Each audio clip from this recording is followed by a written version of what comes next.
de Dios pierda el carácter. Salomón, un hombre, como les iba introduciendo, un hombre que dependía totalmente de Dios, un hombre sabio para dar consejos, un hombre que dependía totalmente de Dios, que tuvo el privilegio y la oportunidad de que un día Dios lo llamó. No un llamado como el de David, que Dios llama a un profeta y le dice: ven y te voy a decir a quién vas a ungir.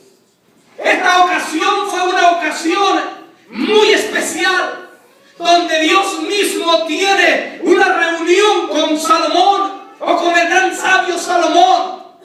Y Dios le dijo: te he apartado, te he elegido, porque quiero que gobiernes mi pueblo de la mejor manera. Y por tanto le dice: yo te he escogido hoy, yo te he llamado, y he visto que eres un hombre que vas a gobernar conforme mi voluntad. Hoy abro mis manos delante de ti, le dice Dios, y pídeme todo lo que quieras. Oh, qué lindo es Dios. Esto me lleva al capítulo 3 de Génesis, donde Dios le dice al hombre: de todo puedes comer menos de uno. Y le dice Dios, pídeme lo que quieras. Oh, Salomón se queda por un momento viendo al Rey de Reyes y Señor de Señores. Le estoy hablando en un término espiritual o simbólico, no es que lo haya visto físicamente. Y se queda Salomón pidiendo que es lo más importante para emprender este mandato y esta orden de parte de Dios. Y Salomón le dice una gran palabra: una sola cosa quiero de ti. Y le dice Dios: pídeme la que te la voy a dar.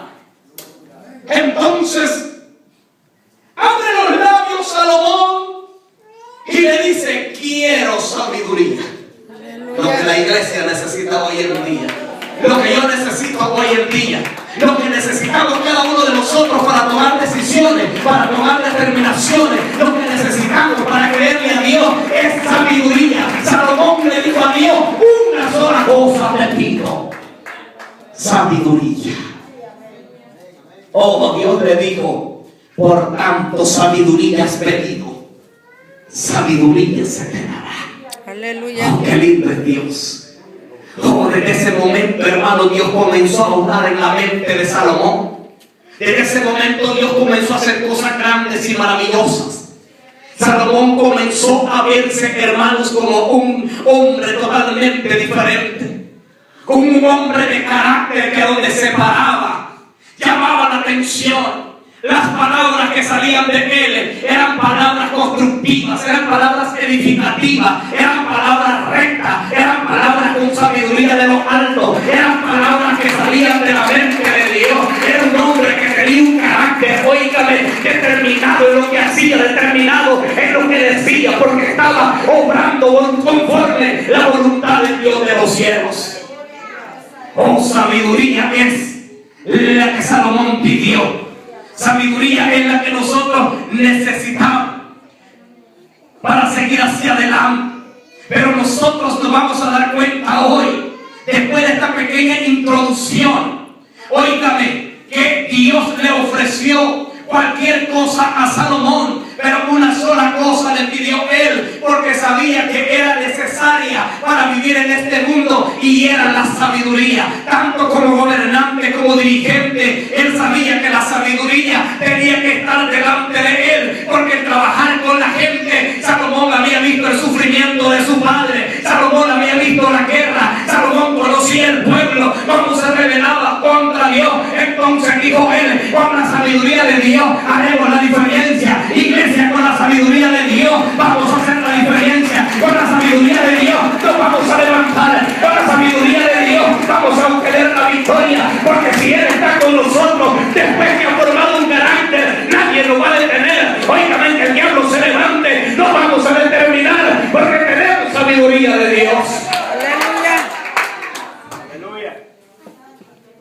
Hizo algo bonito Salomón, pidió sabiduría. Otra cosa bonita que Salomón hace es que construyó templo a Jehová. Él formó un templo y allí vemos que es donde Dios se le presenta por segunda vez. El día que Salomón termina, hermano, un hermoso templo, la Biblia lo describe con sus codos, con sus medidas, pero eso no es lo importante. Dice que después de 6 años de trabajar, oigan, en ese hermoso lugar, para que hubiera presencia de Dios, dice que ese día Salomón se paró ante el pueblo como están ustedes y levantó los ojos al cielo y hizo una oración como nunca un hombre la había hecho, dándole gracias a Dios, dándole gloria a Dios. Oigan, me dice que la presencia de Dios cayó en aquel lugar y aquel lugar comenzó a temblar de la presencia de Dios. Dice que el sacerdote no podía ministrar porque había presencia de Dios en ese lugar. Oígame, la oración hace la diferencia, la oración rompe el yugo, la oración fluye en el nombre de Jesús de Nazaret. Hoy el sacerdote quería entrar y no podía porque había presencia de Dios. Los levitas querían ministrar alabanza y no podía. Óigame, es que delante de la presencia de Dios tiembla hasta el más débil. Delante de la presencia de Dios se doblega hasta el más fuerte. Delante de la presencia de Dios tiembla la tierra. Oh, bendito sea Dios. Oh, alaba, iglesia, si puede. Alaba a Dios si puede. Alaba a Dios si puede. Alaba a Dios. Oh, gloria al Señor.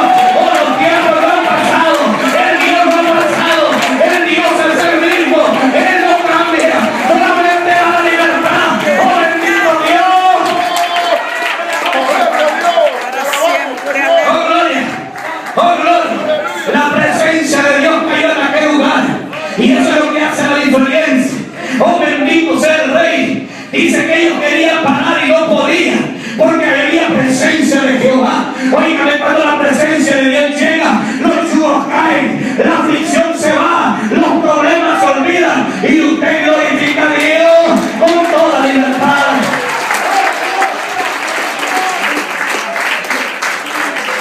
Oh, gloria. Oh, gloria. Oh, gloria. Oh, gloria. Yo siento presencia de Dios. El Dios de Salomón está aquí para ministrar nuestra vida. El Dios de Salomón es el mismo de Isaac, el Dios de Jacob, el Dios de restauración. Él está aquí para bendecir. Oh, bendito sea el Señor. Oh, gloria a ti, Señor. Oh, gloria a ti, oh Dios. Oh, bendito sea el Señor. Llegó a tener tanta riqueza, llegó a tener tanta fama.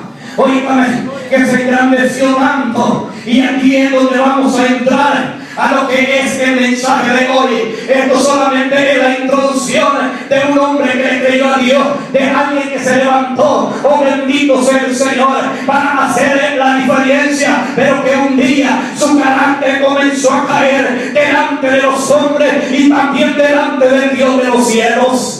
Aleluya. Oh, lo terrible es a donde está el gran sabio Salomón.